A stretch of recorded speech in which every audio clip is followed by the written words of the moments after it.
The Lord be with you. And with your spirit. A reading from the Holy Gospel according to Luke. Glory to you, O Lord.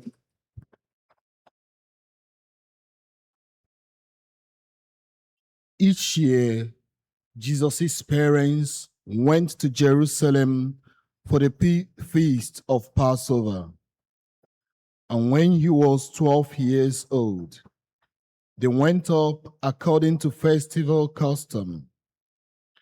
After they had completed his days, as they were returning, the boy Jesus remained behind in Jerusalem, but his parents did not know it.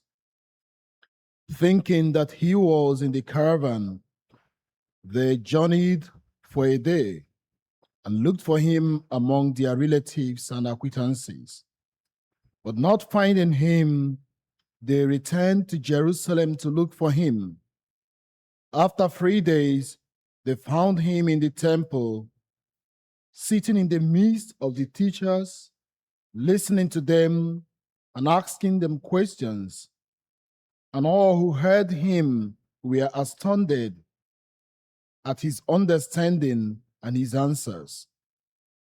When his parents saw him, they were astonished, and his mother said to him, "Son, why have you done this to us? Your father and I have been looking for you with great anxiety." And he said to them, "Why were you looking for me? Did you not know that I must be in my father's house?" But they did not understand what he said to them. He went down with them and came to Nazareth and was obedient to them.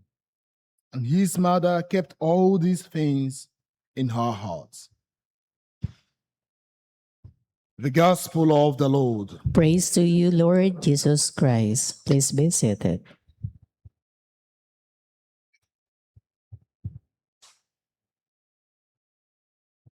Praise be Jesus Christ. Now and forever. Good morning, dear friends. Pakibati din ng magandang umaga ang ating mga kasama. And to our online parishioners, thank you for praying with us. Today is supposedly the memorial of Saint Anthony of Padua, June 13. But since it is the memorial also of the Immaculate Heart of the Blessed Virgin Mary, we are preempting it. But nevertheless, these are still very much connected. We know that Saint Anthony of Padua had a great devotion to the infant Jesus. Kaya nga in his image, kung meron po kayong larawan ni Saint Anthony of Padua, sa isang kamay, hawak niya ang isang bulaklak, at sa isang kamay, hawak niya ang baby Jesus.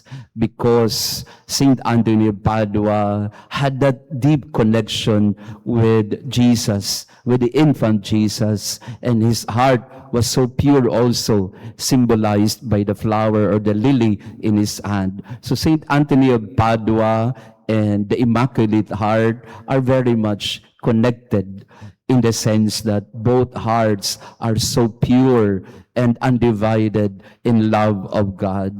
Napakaganda po ng ating mga pagdiriwang yesterday and today, the Sacred Heart of Jesus and the Immaculate Heart of Mary, all about the heart.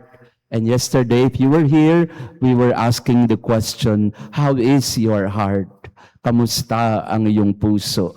I'd like to repeat that question kasi parang hindi nyo naman sineryoso ang tanong. So can we please ask again the person beside us, how is your heart? Kumusta ang iyong puso? Wala lang. Yung iba, masaya ang puso. Masaya. Happy, elated, elevated, joyful, cheerful, because of perhaps a great blessing that came to your family. Kaya ang puso mo ay tumatalon sa kagalakan. Pero ang iba naman sa atin ay, puso natin ay wasak-wasak o kaya ay nagdurugo sapagkat Napakarami ng mga problema dinadala ng pusong ito, and the heart cannot contain it anymore and it breaks. So pakitingnan nga ang katabi natin dito. May mga broken-hearted ba sa atin? And we console them. We are one with them. I told you, I think last week, I had this very sad experience of going into a funeral mass somewhere in Araneta. I was asked. And that was the first time that I could not preach a homily, no matter how I wanted to. Because in the mass, we were grieving, or we were blessing the body of a 4-year-old girl, 4 years old, brain tumor. And when I look at the baby in the coffin, nung sa simula ng misa, when I prayed in front of her body, I was just overwhelmed by emotion. And I told the family, I'm very sorry. Is it okay if we continue on with the mass without the homily? I just don't know what to say to you at this time. And they understood. We understood that in that heartbreaking moment of losing a baby, 4 years old, a beautiful, beautiful angel, and they lost her. No amount of money, because the family is quite well off. No amount of money can save a human life.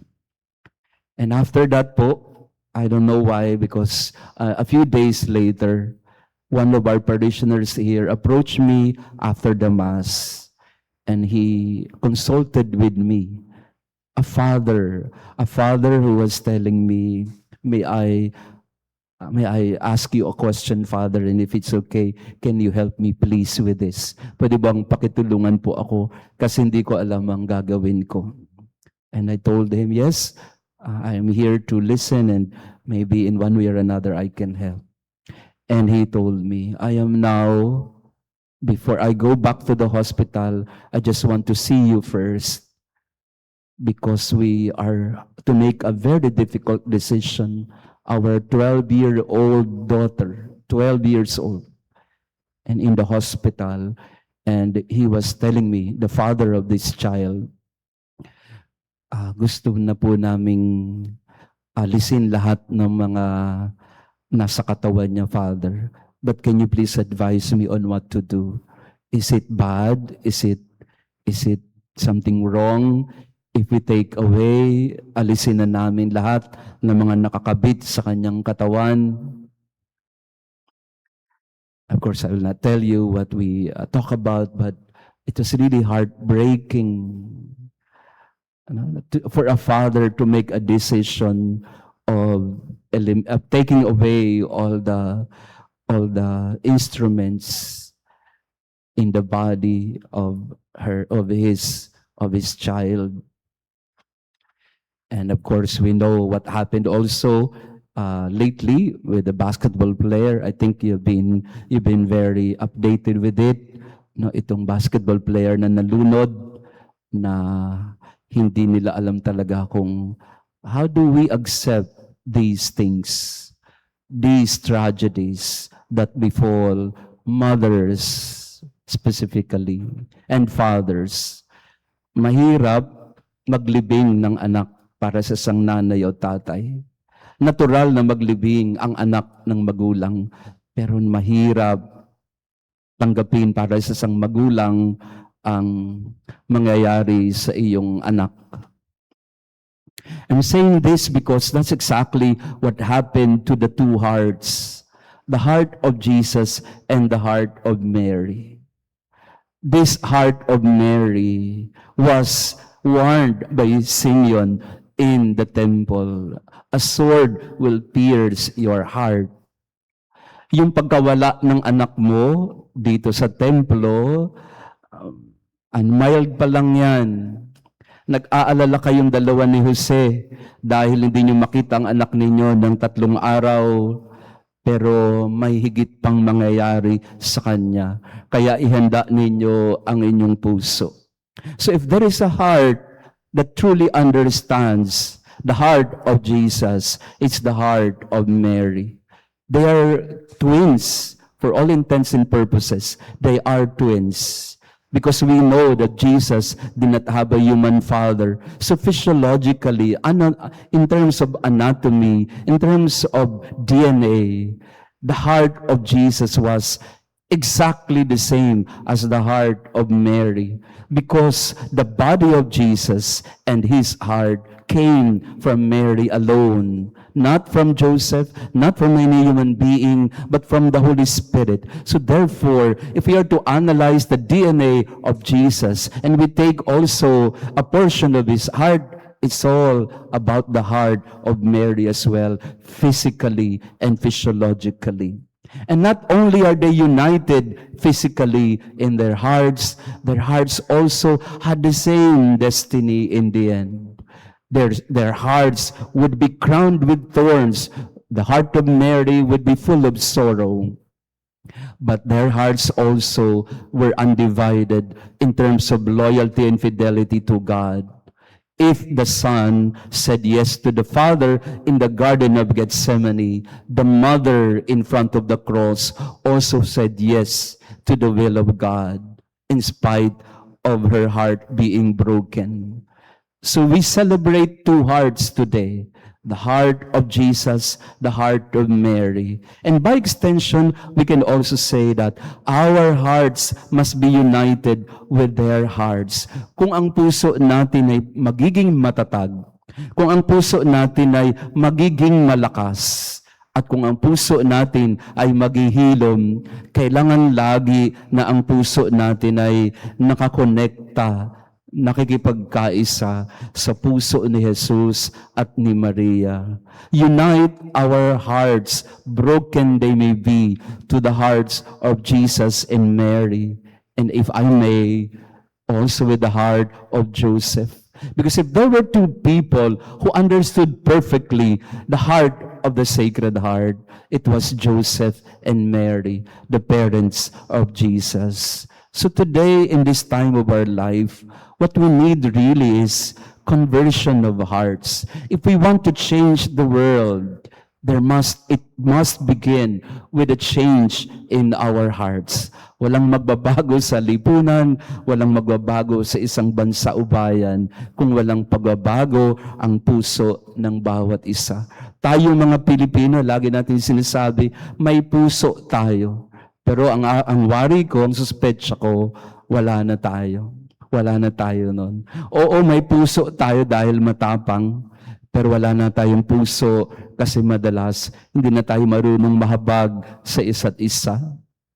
Marami sa atin ng mga puso natin ay lagi nilang malupit sa kapwa. Ang puso natin ay mapanghusga sa kapwa. Ang puso natin ay sarado sa pangangailangan ng kapwa. Kaya magandang sa ating pamumuhay ngayon, sa ating panahon, we check on the heart because that's the first step in terms of conversion and change. Yung puso.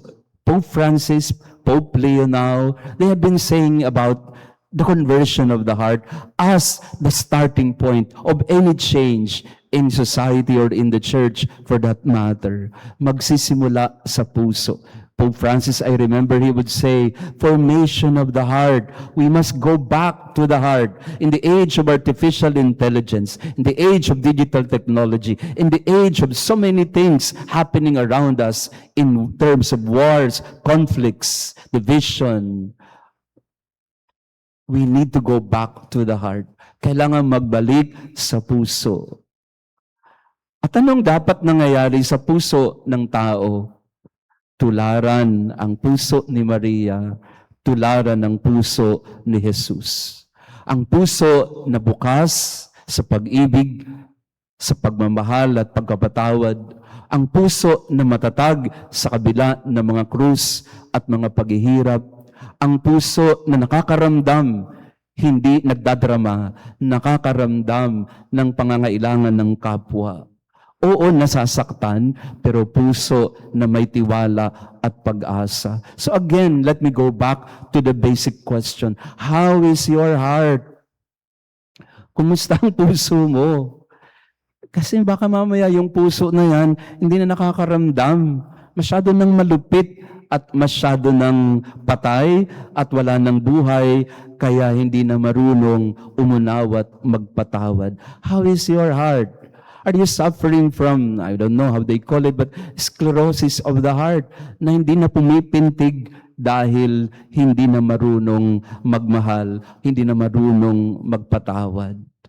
So in this Mass of the Immaculate Heart of Mary, we pray for the triumph of the Immaculate Heart. That was the prophecy in Fatima in 1917, the triumph of the Immaculate Heart. Ang ibig sabihin noon, kailangang manaig sa puso ng bawat isa sa atin ang puso ni Maria, ang banal na puso ni Jesus, at naway manaig ang pag-ibig sa ating pamumuhay, sa ating pakikitungo sa isa't isa. May the love of the Sacred Heart and may the love of the Immaculate Heart fill our hearts, that in turn we may become hearts, or we may have hearts that know how to love and care for people around us. So today we pray that our hearts may be changed by the heart of Jesus and Mary. Praise be Jesus Christ. Now and forever. Let us pray. As we receive this heavenly sacrament, we beseech, O Lord, your mercy, that we who rejoice in commemorating the Blessed Virgin Mary may, by imitating her, serve worthily the mystery of our redemption through Christ our Lord. Amen. Maraming salamat po sa inyong pagdalo sa ating banal na misa. Thank you for attending our Mass, and to our online parishioners, thank you for praying with us. Again, we consecrate our lives, our hearts to the heart of Jesus, to the Immaculate Heart of Mary. May we have a heart that is compassionate and full of love and mercy. The Lord be with you. And with your spirit. And may our loving God bless you and your family, the Father, the Son, and the Holy Spirit. Amen. Our Mass has been offered. Go in peace to love and serve the Lord. Thanks be to God.